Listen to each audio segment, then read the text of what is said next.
Olá, pessoal. Obrigado pela AME, pelo convite que a AME fez a mim para falar sobre esse tema de muita importância.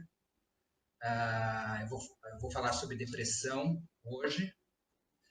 E é um tema muito importante nos nossos dias, até para quem trabalha nas casas espíritas, entender um pouco mais sobre o tema, entender quais são os sintomas, como que a gente pode observar, o que a gente pode observar, quais os sintomas que a gente pode observar, os comportamentos que a gente pode observar no trabalhador da casa espírita, ou num amigo, ou num companheiro, ou mesmo num familiar, e que pode nos ajudar a identificar e até fazer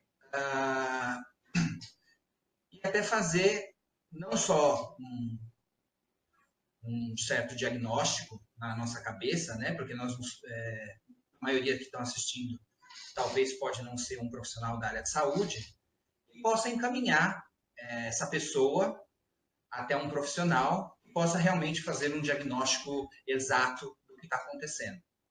Então, nessa apresentação, eu vou falar um pouquinho do que é a depressão, dos sintomas, vou falar um pouquinho das características psíquicas, como que são os pensamentos das pessoas que estão com esse transtorno, e vou também relacioná-los um pouco com a doutrina espírita.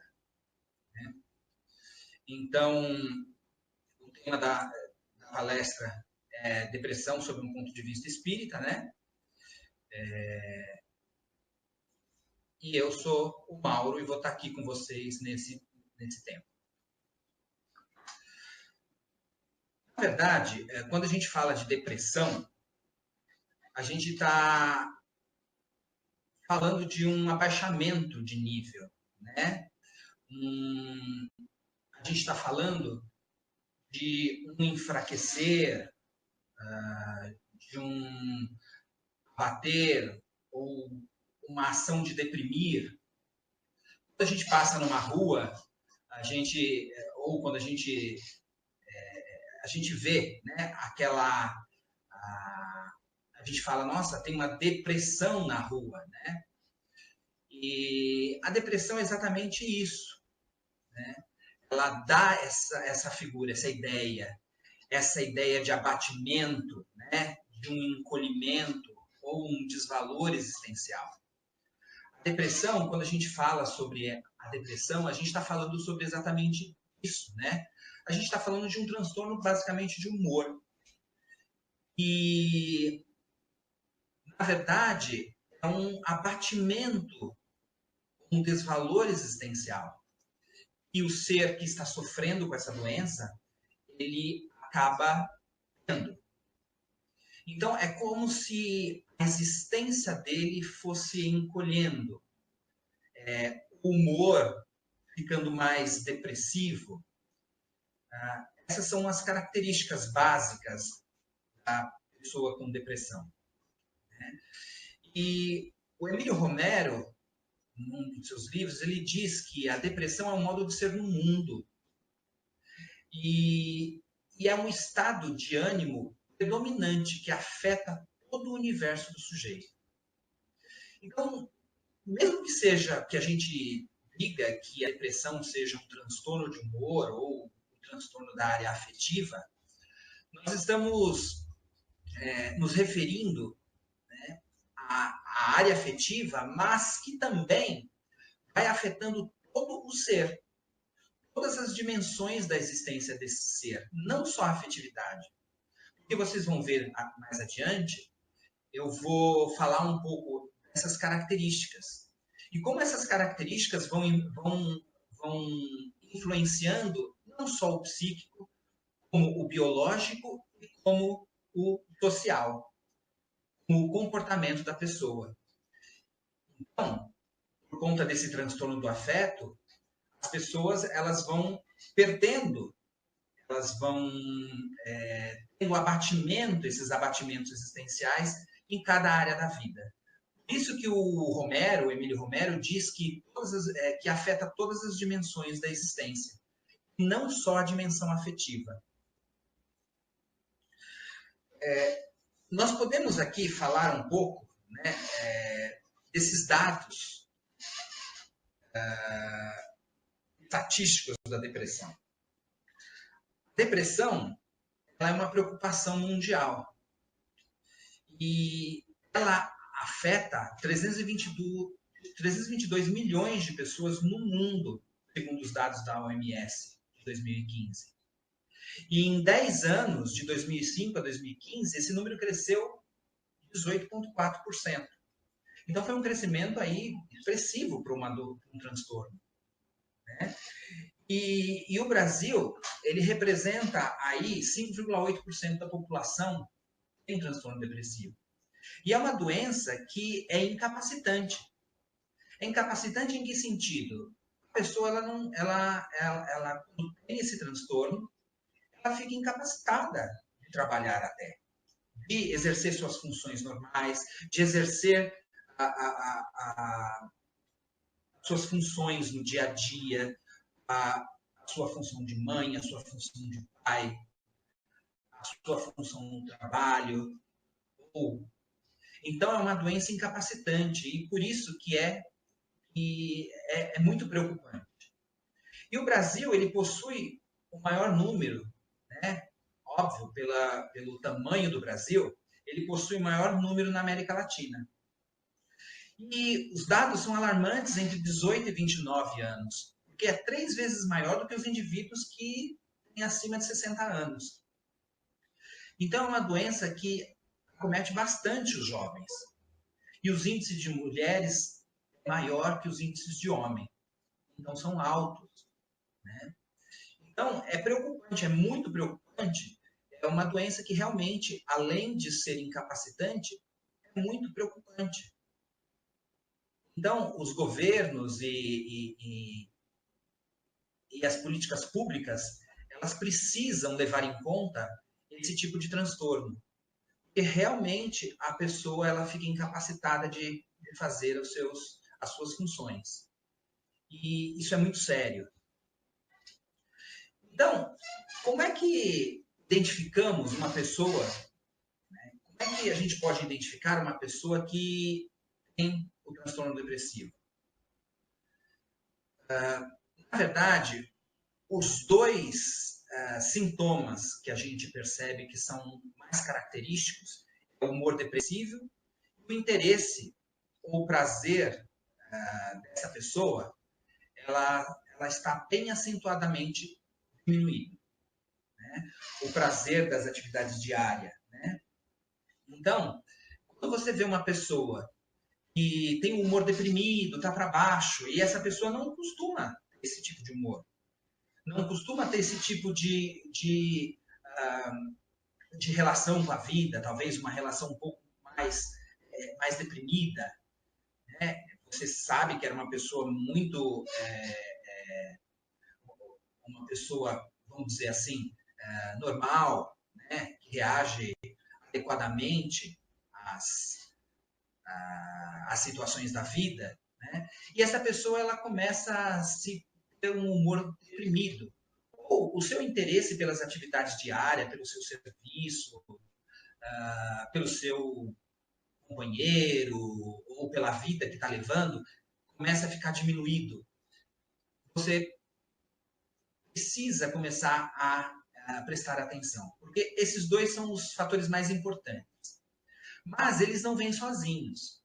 Se você detecta um desses dois, mais 5 outros dessas outras características que eu vou falar daqui a pouco, é um alerta muito grande e é interessante que vocês ajudem essa pessoa a procurar um profissional, um psicólogo, um psiquiatra, para que ele possa fazer uma avaliação um pouco mais detalhada e essa avaliação só um profissional vai poder fazer, né?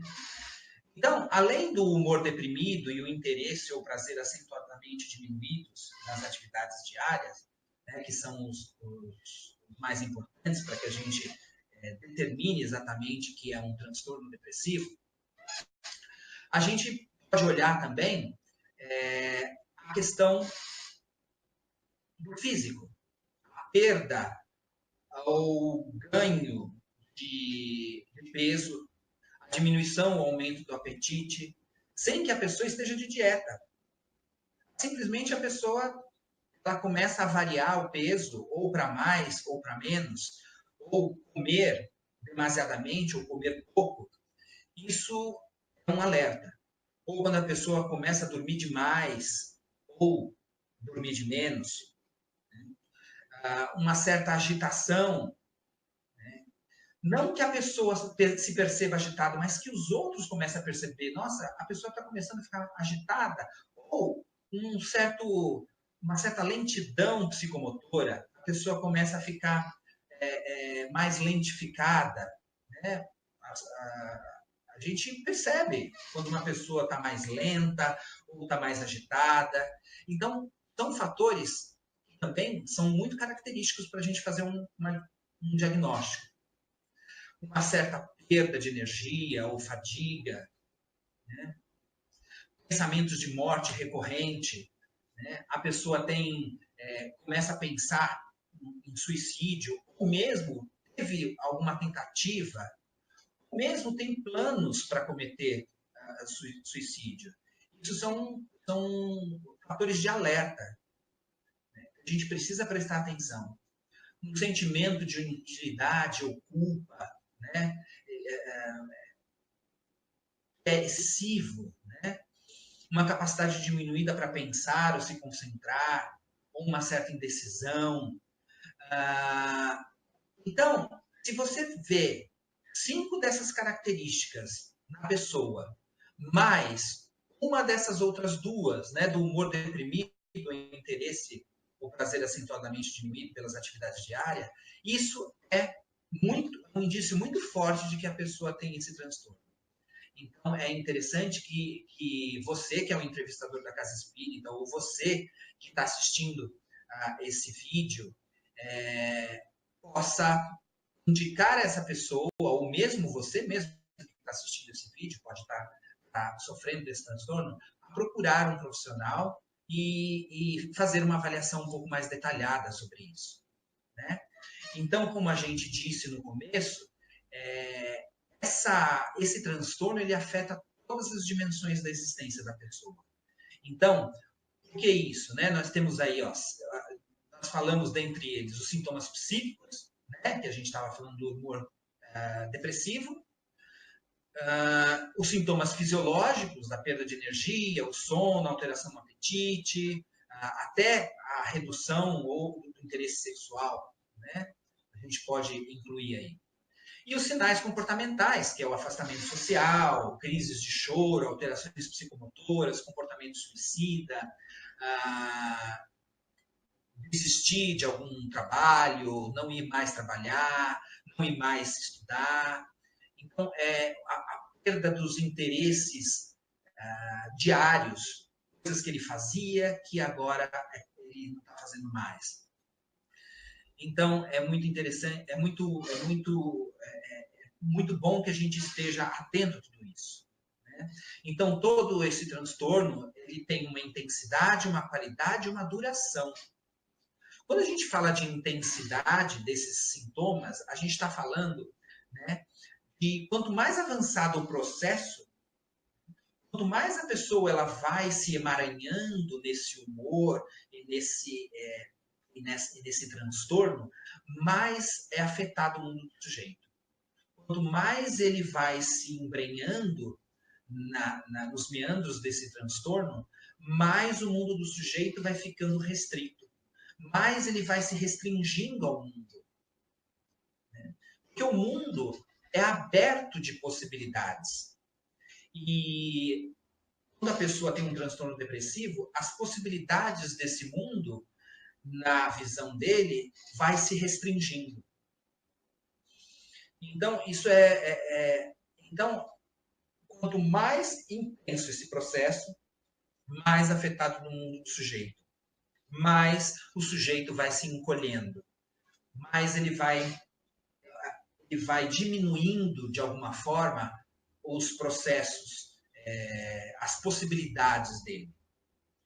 E quando a gente fala de duração, a gente está falando das remissões parcial, completa ou crônica. Né? O que seria isso? Às vezes a pessoa quando a pessoa ela tem esse transtorno, ela pode ficar um período e simplesmente com um tratamento adequado, ela simplesmente cura dessa doença. Mas essa doença, quando ela cura por completo, a gente chama de remissão completa. Quando tem, por exemplo, quando tem alguns vestígios disso tudo, a pessoa começa a ficar, vamos colocar assim, vamos supor que ela só mantenha o humor deprimido. Ela era uma pessoa muito feliz, e aí disso tudo só fica o humor mais deprimido. Então ela tem uma remissão parcial. Né? Ou ela fica crônica. Né? Então a gente pode falar do depressivo que tem um episódio único ou um episódio recorrente. Então ele pode acontecer que ele fique depressivo numa situação da vida e fique um período, e acontece que também ele resolve os problemas todos e daqui um outro período da vida ele volta a ter os sintomas depressivos. Então, é disso que a gente está falando de duração. Né? Pode ser que dure um certo período, pode ser que esse período seja um pouco maior, né? É isso quando a gente fala de duração. É óbvio que quando a gente vai diagnosticar uma pessoa que tem um transtorno depressivo, a gente vai olhar se ela não fez se ela não está fazendo algum uso de algum medicamento que possa ser responsável por isso, se ela não está passando por uma situação, talvez até de luto, de perda, que realmente a tristeza é genuína, e às vezes a gente fica mesmo baqueado por questões da vida que acontecem.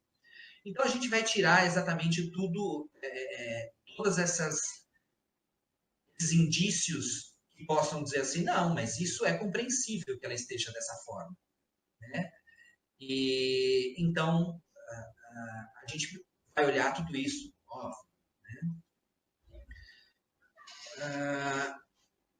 E aí a gente fala também da qualidade desses sintomas, né? Que você pode ter reações mais lentas ou você pode ter reações mais agitadas. Né? Não é porque é depressão que você tem só reações lentas, mas você pode ter reações também agitadas desses sintomas. Então, quando a gente está falando de depressão, né, a gente se pergunta, nós nos perguntamos, né, qual é a causa disso tudo? Como é que a pessoa depressiva torna-se depressiva? É óbvio, a gente tem aí uma personalidade do indivíduo que pode contribuir muito para o desenvolvimento dessa doença, desse transtorno. A gente tem as circunstâncias e a situação em que o sujeito encontra, porque é óbvio, a cada momento da vida, a gente está numa situação e numa circunstância diferente. Então, cada momento da vida, a gente reage de forma diferente às circunstâncias diferentes que vão nos apresentando a vida.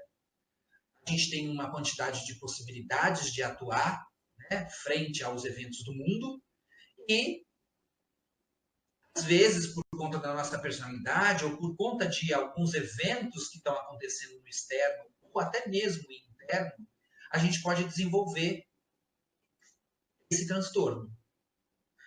Então, a gente não fala só de um fator ou dois fatores que possam contribuir para o desenvolvimento desse transtorno.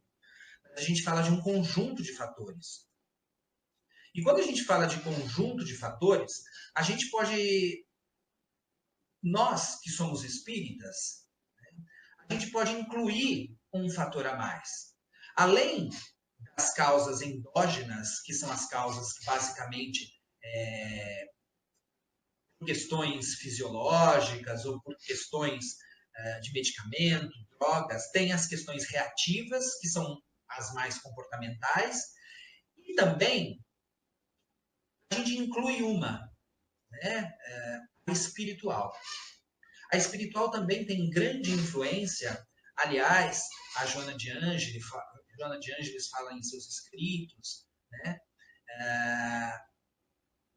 a importância que o espiritual tem, até como sendo muitas vezes a causa desse transtorno da pessoa. A gente vai ver logo mais um pouco sobre isso, vai ver as possíveis causas endógenas, como que elas funcionam. Né? Óbvio, quando a gente está muito cansado, questões de trabalho, óbvio que o nosso ânimo ele vai ficar um pouco mais para baixo, um pouco mais depressivo. Você não tem o ânimo que tem quando você trabalha muito. Isso acontece, você tem uma estafa mental, uma fadiga. Isso pode contribuir para o desenvolvimento de um transtorno. Né? A questão do desequilíbrio químico ou do sistema nervoso por conta de uma droga, drogas ilícitas ou não. Né? O que a gente tem aí também, que é muito recorrente, às vezes, com mulheres, a depressão pós-parto, que é preciso ser acompanhado por médico. Os pós-operatórios, né? A depressão senil, a menopausa e alguma doença física que possa desencadear algum processo depressivo. Né? A gente tem até a questão do fundo genético, né? Hereditário, influindo também, influenciando nesse aspecto do transtorno. Então, é muito importante que a gente preste atenção nas causas endógenas. Né? E, óbvio, numa boa entrevista de um psicólogo ou um psiquiatra, ele vai saber diagnosticar isso direito para entender quais são os fatores endógenos que estão envolvidos nesse processo, nesse transtorno que está acontecendo aí. Óbvio que tem aí também a questão reativa. O que é a questão reativa? Né? São os conteúdos psicológicos. São a forma que nós resolvemos as diferentes crises ou as crises que nós temos em nossas vidas. Porque, óbvio, né, todos nós sofremos vieses na vida. Então, nós temos aí os sentimentos de perda. Né? Então, quando a gente fala de reativa, a gente tem aí as causas que podem ser situacionais, por conta de uma situação em que você está passando no presente, que pode estar causando essa tristeza, ou a perda de um ente querido, ou a perda de um emprego, ou a perda de um cônjuge, namorado, ou uma perda significativa até de um animal seu que você goste muito, que passou anos com você e vocês tiveram uma relação muito legal, né? Normalmente a gente tem relações muito legais com os nossos animaizinhos de estimação, né? Então, isso pode, obviamente, se você não souber lidar direito com isso, pode sim vir a desembocar em um transtorno. Né? Então, as causas reativas são exatamente isso, né? As respostas que você dá, ou as respostas que nós damos aos eventos, aos diferentes eventos da vida. Então, é muito importante que a gente dê respostas adequadas, né?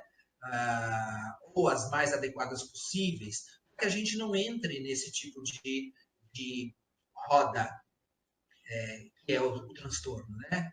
Essa roda que não tem fim. Né? Essa é a percepção que as pessoas que têm depressão elas sentem, né? Parece que não tem fim, né? Esse humor depressivo, essa forma de olhar a vida, né? Então, é muito importante que a gente comece a perceber isso, né? E tem a neurótica, né? Tem a questão das situações e tem a neurótica, que, na verdade, a neurótica é construído desde o nosso nascimento até, por exemplo, o período atual. Né? São as viciações que a gente tem, as coisas que a gente foi aprendendo, os modos que a gente foi aprendendo a reagir na vida, fomos aprendendo dos nossos pais, das pessoas que estavam junto com a gente, dos nossos professores, dos nossos amigos. Então, é uma somatória aí de comportamentos que você foi aprendendo e também foi aprendendo a se esquivar ou enfrentar, né? E aí, isso pode também contribuir como causa, né, da depressão. Né? E tem, quando nós espíritas, a gente inclui mais um fator aí, né, que é o espiritual.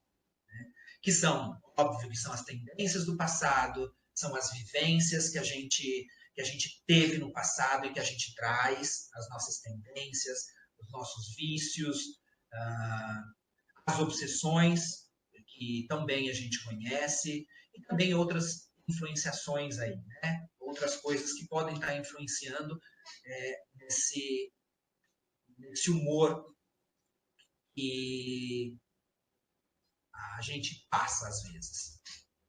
Né? Então, a gente vai falar basicamente agora um pouco sobre algumas características de reações mentais que o ser que está em depressão tem. Né? Quando a gente calca, né, quando a gente calca a nossa felicidade numa conquista, ou num objetivo, ou numa pessoa específica, né, quando a gente calca a nossa felicidade, né, a gente acha que a nossa felicidade depende de uma conquista específica, de um objetivo específico, de uma pessoa específica, ou de um emprego específico, ou de, sei lá, isso é muito limitador. Né? Porque quando você calca a sua felicidade fora de você, isso é muito complicado. Porque você acaba não reconhecendo o seu próprio valor. E isso é uma das características que pode levar você a uma depressão. Né? Eu explico. Né? Na verdade, o que acontece? Muitos dos problemas das pessoas que têm depressão, ou que está num processo depressivo, é um problema, é uma questão, é um problema que a pessoa tem em lidar com perdas. Né? Então é muito difícil. É óbvio, não é fácil para ninguém lidar com perdas. Né? Não é ruim, né? É muito ruim quando você tem um bom emprego e você é mandado embora. É muito ruim quando você tem o seu filho, a sua família constituída e algum dos seus filhos morre. É um processo muito doloroso. Né?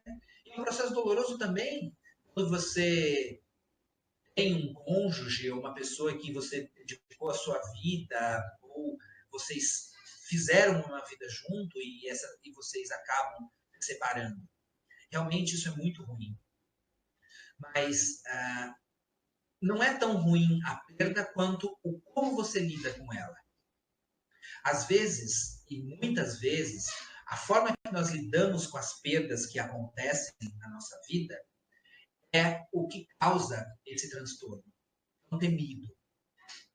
Então, temos que ter muita paciência conosco mesmo quando a gente fala de perdas, porque nós teremos as perdas e nada é para sempre. Então, é uma luta entre o para sempre, o perene, e o transitório. A gente sabe que aqui na Terra, a nossa experiência toda é transitória. A gente sabe que um dia a gente vai morrer. Tudo tem um fim. Tudo que começa, ele tem um fim. Às vezes, um fim que a gente não espera que tenha nesse momento. Mas é um fim que é fato que a gente irá ter.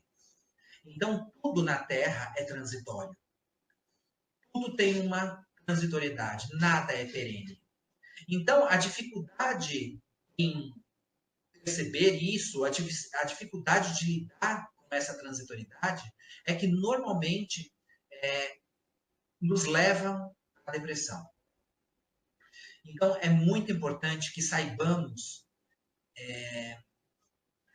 mesmo lidar com esse tipo de todo tipo de perda, né? Não só a perda do emprego, não só a perda de um ente querido, não só a perda de um cônjuge, ou a perda de um filho, ou sei lá, as perdas que você pode estar passando agora. Mas o fato é que nós teremos perdas nessa vida. E que nada é perene. Tudo que começa, um dia acaba. Então, quando a gente coloca a nossa felicidade nessa conquista, e a gente quer que essa conquista ela esteja para sempre aí. E a gente quer que esse objetivo que a gente conquistou, que seja para sempre. Ou que aquela pessoa que nós conquistamos na nossa vida, ou aquele filho que nós temos, que seja para sempre. Então, quando a gente tem essa ilusão de que isso vai ser para sempre, que não vai ter um fim, e que quando a gente se apega nisso, a gente é um grande candidato de desenvolver esse transtorno. Porque, na verdade, nós precisamos, de alguma forma, desenvolver comportamentos flexíveis, no sentido de como lidar com essa perda agora? E como que eu vou lidar com as próximas perdas? Porque elas vão de vir. Elas virão. Isso é uma certeza. É uma certeza que a morte virá. É uma certeza que coisas novas virão também. Conquistas novas e objetivos novos, eles virão. Mas quando a gente não quer abrir mão daquela conquista que se foi, ou daquele objetivo que se foi, ou daquele coração que se foi, isso nos causa uma energia parada, uma sensação de paralisação na vida. Porque a vida é movimento. A vida é um fato além do outro. A vida, ela está sempre em movimento. E nós somos desafiados a todo momento a ir com a vida, a ir em movimento com a vida. Então, é muito importante que a nossa felicidade esteja calcado em nós, esteja calcado nos princípios do Evangelho. Né? Porque também nós precisamos saber das nossas potencialidades. Se nós não temos mais aquela conquista, nós podemos conquistar outras coisas. Nós podemos criar outros objetivos. Melhores ou piores quanto aquele, mas podemos. Nós também podemos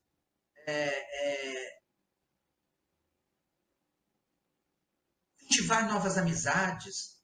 Nós podemos cultivar amizades melhores. Então, termos a certeza de que se uma coisa vai hoje, amanhã vem outra. Né? Então, é muito importante que a gente tenha tudo isso. E é muito importante que falamos, né? O André Luiz diz, né? No Mundo Maior, ele diz que quando nós cultivamos certos humores, né, nós vamos criando vermes mentais. E ele chama de vermes mentais da tristeza e do inconformismo. Então, todo transtorno mental ele infecta a nossa esfera psíquica de elementos estranhos, ou elementos perniciosos, que o André Luiz chama de vermes mentais. Os autores vão dando outros nomes para isso, né? Porque, realmente, nós somos vítimas de nós mesmos. Então, quanto mais a gente vai nutrindo esses sentimentos de tristeza, ou sentimento de raiva por ter perdido alguma coisa, ou um sentimento de frustração, que normalmente é decorrente dessas perdas, né? E, óbvio, se você tem esse sentimento de raiva, de frustração, a gente tem por trás também um sentimento que talvez não acredite em si próprio, nas suas próprias potencialidades, né? Então, isso vai fazendo com que você murche, como essa flor que está aí na tela. Vai fazendo com que você vá murchando. E essa é a sensação que o transtorno depressivo dá na pessoa que o tem. Então, essa lição que o André Luiz dá nos faz pensar como que algo que a gente sente no nosso mental, no nosso astral, como que isso vai influenciar o nosso físico. Até mesmo nas células, nas pequenas células, como isso vai se dando. Né? Então, através do corpo mental e do corpo astral, ele vai se ligando, né, através do perispírito, a cada célula e vai influenciando em forma e função o nosso corpo físico. Então, né, a gente dá um exemplo, André Luiz, ele fala num dos livros, que é o Missionário da Luz, né, que ele observa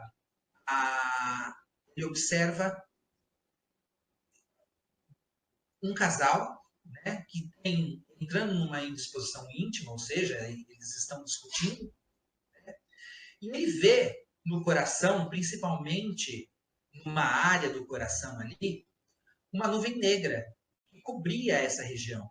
E que essa nuvem, ela representa uma matéria mental fulminatória. É muito interessante o adjetivo que ele usa, né? Fulminatória. Né? E que pode ocasionar uma doença muito grave. Então, a gente precisa... Olha a informação que ele nos dá, né? Que dependendo do tipo de humor, dependendo do tipo de indisposição íntima que você tem, ou dos pensamentos, ou dos sentimentos que você vai nutrindo, eles vão corroendo esses centros de força, né? E tem um reflexo direto nas nossas células físicas, né? Que pode ocasionar certas doenças. Então, a desarmonia da nossa mente, ainda assim no Missionário da Luz, né, ele vai descrevendo o processo inflamatório, ele vai, essa desarmonia da nossa mente por conta do mau humor, por conta do pessimismo, da revolta, do ódio, ciúme, né, ele cita alguns tipos de pensamento, ou até uma viciação de qualquer espécie, ela vai interferindo nas células que estão sofrendo aí as suas divisões, tudo, né? E vai alterando também os mecanismos de defesa, né? As células de defesa. Então, o nosso sistema imunológico ele vai enfraquecendo. Isso vai possibilitando o aparecimento de doenças também. Então, olha que ensinamento o André Luiz traz, né? Quando ele diz desses humores e desses sentimentos que a gente vai nutrindo. E o que esses sentimentos podem fazer no nosso corpo. Isso é muito importante que tenhamos em mente. A gente tem um processo chamado culpa, né, que pode afundar ainda mais. E como que isso acontece, né? Vamos supor que você tem uma perda, você não aceita essa perda. E óbvio, não é fácil às vezes a gente aceitar a perda. Ou a gente tem um emprego e a gente perde esse emprego. E a gente não aceita. A gente fica frustrado com o chefe, frustrado com a situação, porque você pensava que era Você tinha ideia de outras coisas. Porque quando a gente se frustra, é porque a gente espera algo, ou algo de alguém, ou a gente espera algo, que venha algo, uma situação, né? E aí vem outra. E aí a gente se frustra. E quando a gente se frustra, a gente tem dois caminhos. Ou a gente demonstra a raiva, porque a frustração ela tem no seu nascimento, ela tem ali por trás, ela tem a raiva junto. Ou se a pessoa ela tem uma tendência mais a mostrar uma tristeza, ela vai para a tristeza. Ela mostra uma raiva ou ela mostra uma tristeza. Vai depender, às vezes, do que a pessoa entende que é interessante ou ela entende que pode mostrar. Porque nem todas as pessoas é permitida mostrar raiva. Então, aí a pessoa vai nutrindo tristeza. Porque a tristeza ela pode naquele momento. Ou ela é permitido, é mais permitido a tristeza do que a raiva. Então, por isso que muitos têm o desenvolvimento da depressão por conta disso. Né? E aí ela vai ficando com raiva da situação, ou vai ficando deprimida por conta da situação, e ela não reconhece as próprias capacidades de transformação. E aí, obviamente, vai gerando culpa. Imagina numa pessoa religiosa ou não tão religiosa assim, mas que vá se frustrando, vai tendo raiva de uma certa situação, e ela vai nutrindo uma certa culpa por conta disso. E isso vai afundando cada vez mais, porque a culpa para a depressão é como o oxigênio para o ser vivo. A culpa ela afunda cada vez mais o indivíduo no autoflagelo, na autopunição.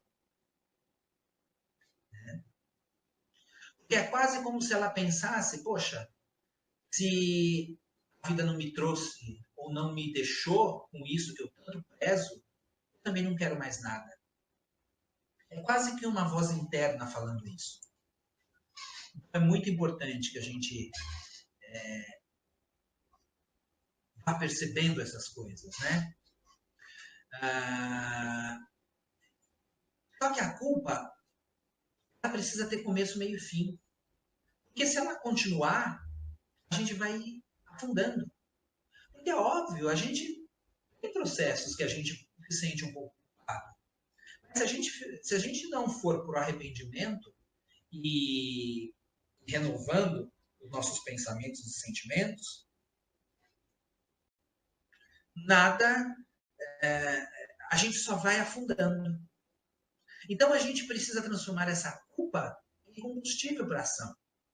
E como que a gente faz isso? Quando a gente reconhece as nossas capacidades. Se eu perdi um emprego e era um emprego muito significativo na minha vida, então eu sei das minhas potencialidades. Então eu vou buscar novos empregos, novas chances. Eu vou ligar para os meus amigos, para a minha rede de contatos, vou fazer um bom currículo, vou contratar uma empresa que possa fazer a minha recolocação profissional novamente no mercado, me colocar no mercado novamente, que possa me ajudar com as minhas potencialidades, me desenvolver um pouco mais. Então, é muito importante que, quando a gente está no processo de culpa, por ter feito algo e sabido que não deveria ter feito, porque esse é o mecanismo da culpa. Quando você sabe que talvez não deveria ter feito e você, mesmo assim, faz. Né?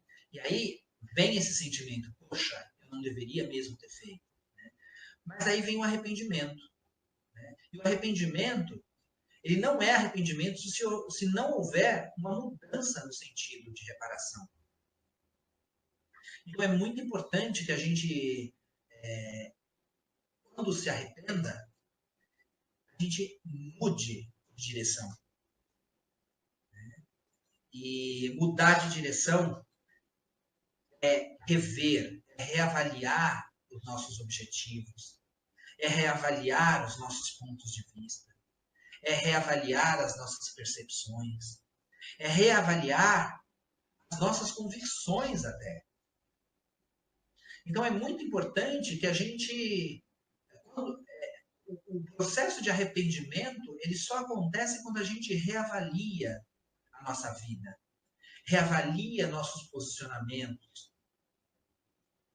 Então, e reavalia as nossas possibilidades renovadoras. Porque senão, a gente acaba minando essas possibilidades renovadoras. Se a gente continuar no nosso processo de culpa. É muito importante porque o Dr. Albert, que é um espírito que nos acompanha no trabalho de quinta-feira lá no Caibar, uma vez ele nos deu uma comunicação que ele falou sobre a depressão. E ele disse que a depressão é uma incapacidade de entregarmos ao Criador as condições ideais para as nossas existências. Então é confiar de que Deus sabe o que é melhor. É confiar que eu tenho capacidade de renovação, eu tenho capacidade de realização. E quando eu estou com Ele, eu estou também desenvolvendo isso. Então, a frustração gerando culpa, e assim nós distanciamos dessa possibilidade de renovação. Então é importante que a gente reconheça e que a gente entregue ao Criador as nossas condições ideais das nossas existências. Eles sabem o que é melhor para nós. E a nossa função é aceitar. Aceitar aquela perda como todas as outras perdas, da melhor maneira possível. E se refazer, e se reinventar. E exercitar as nossas possibilidades, exercitar as nossas possibilidades de renovação, de fazer diferente, de criar, porque somos, juntos com o Criador, co-criadores. Então, é muito importante que a gente se aproxime da vida e que vá junto com ela, vá junto com os movimentos que elas nos propõem, vá junto com os processos que ela propõe que a gente passe da melhor maneira possível. Então, esse é o nosso desafio existencial. Né? O nosso desafio existencial é ultrapassar realmente essas dificuldades que iremos ter da melhor maneira possível, confiando. Que é o que o Dr. Albert diz que é uma das coisas mais difíceis que tem, né? Entregar para o Pai as condições, ele sabe das condições ideais para as nossas existências. Então, ele sabe o que é bom para nós. E ele faz alguns questionamentos que eu acho muito interessante a gente poder colocar aqui. Né? Será que não é o momento de me colocar na condição de filho que obedece, que entende e que se adequa às suas leis? O que mais posso encontrar que me oferece o Criador? Que me oferece a vida para suportar essa dor, para suportar essa decepção? Será que esse objetivo existencial que eu tinha colocado como proeminente para a minha existência era realmente importante? O que eu posso diante da vontade do Pai?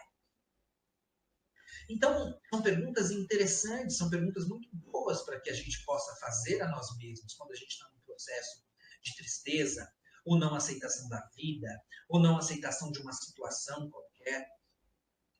É óbvio que não é fácil você aceitar tudo de uma forma serena, mas a gente pode ir começando e fazendo esse exercício nas pequenas coisas, nas pequenas perdas do dia a dia.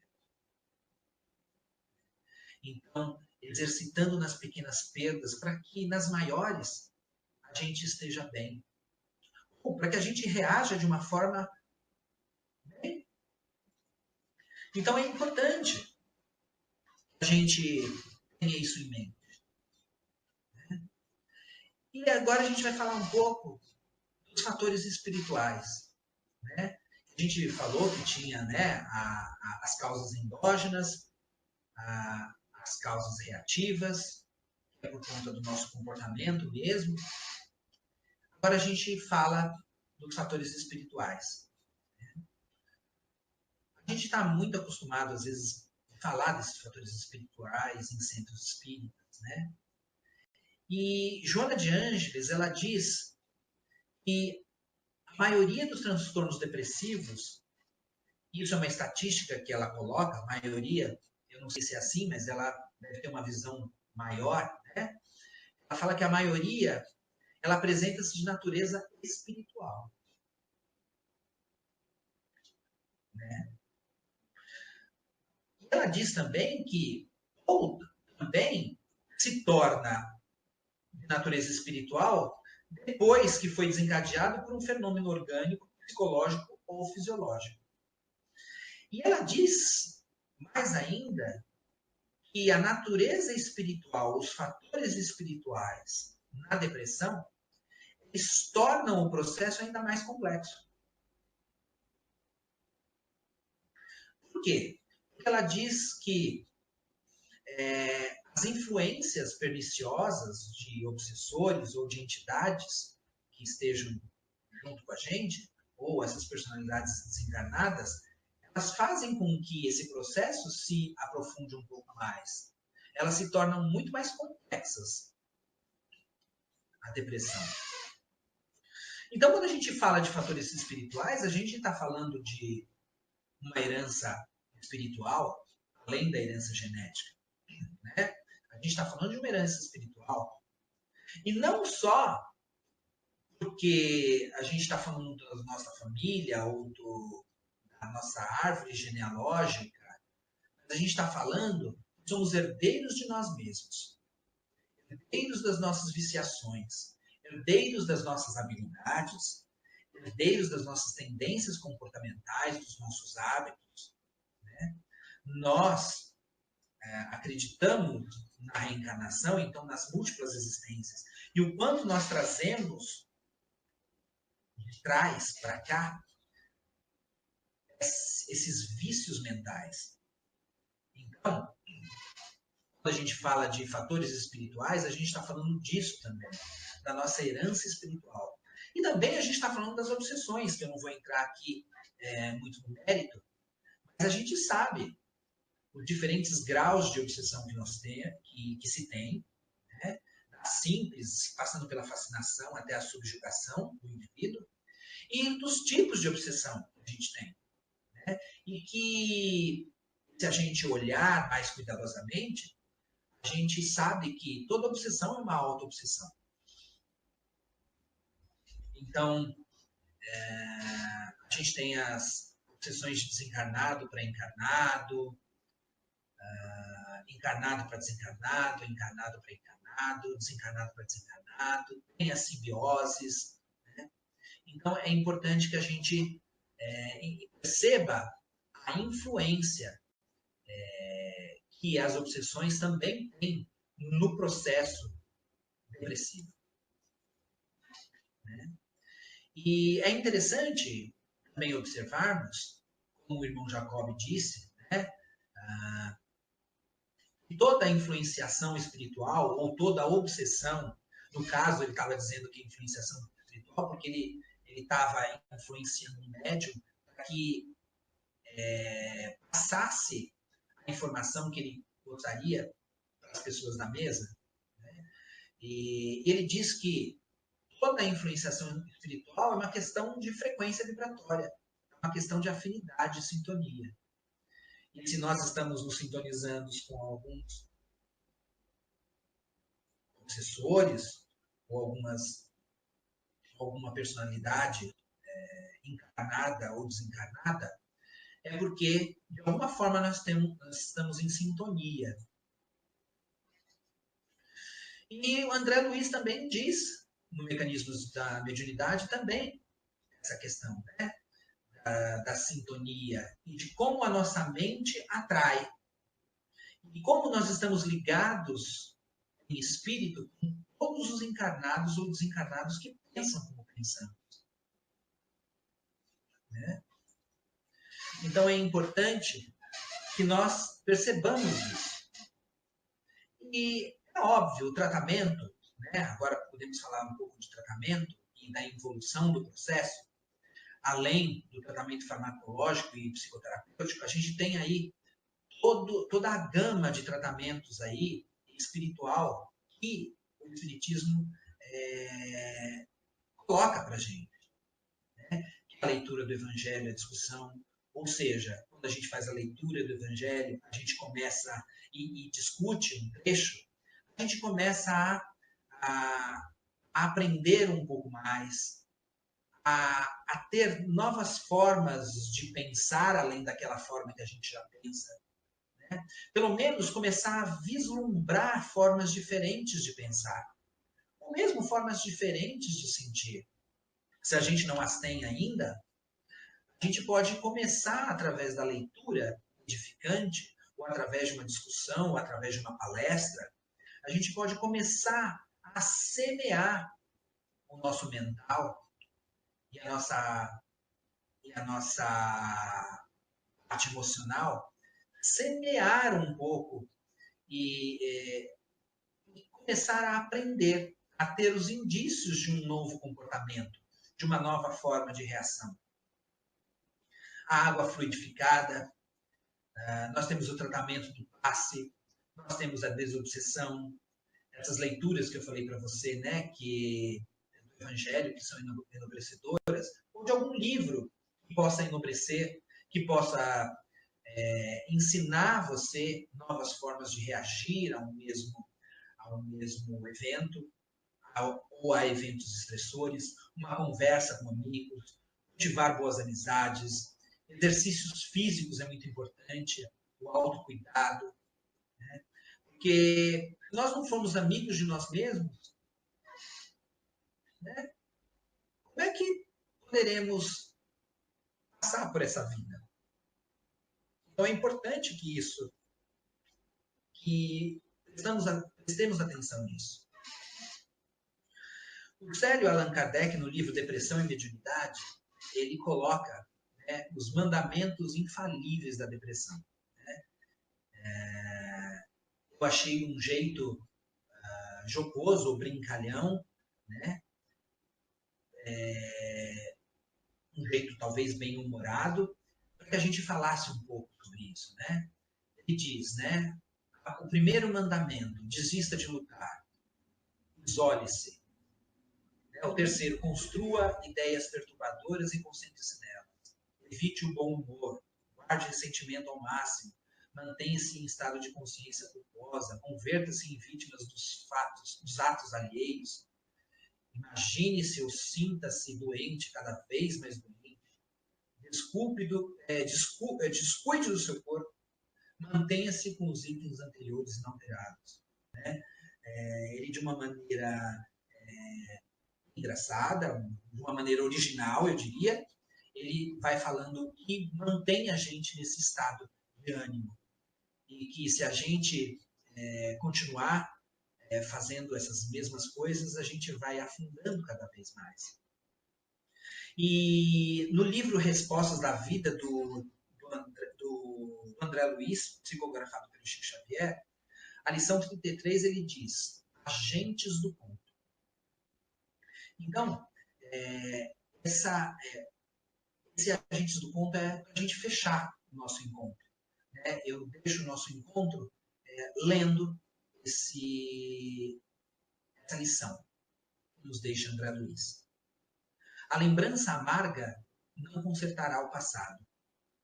A tristeza não lhe trará luz ao pensamento. O desânimo não tem condições de prestar auxílio. O azedume não pacifica o mundo ímpio. A revolta não lhe fará ver o caminho justo. A crítica é fator de mais solidão. A irritação é a companheira do fracasso. A intolerância afasta a simpatia. O ressentimento é veneno em você mesmo. A condenação é treva que se espalha. Evitemos esses agentes do contra e procuremos trabalhar, na certeza de que, servindo, encontraremos a bênção da alegria do nosso clima permanente de luz. Eu agradeço a todos vocês, agradeço por me acompanharem até agora. Eu espero ter tirado algumas dúvidas de vocês. Eu espero que vocês possam se beneficiar dessa pequena palestra e que eu estou à disposição quando vocês podem deixar os comentários que vocês quiserem e, óbvio, assim que possível, eu respondo, ok? Muito obrigado, eu agradeço pela AME, pelo convite, né? E por poder compartilhar esse conhecimento com vocês, tá bom? Muito obrigado.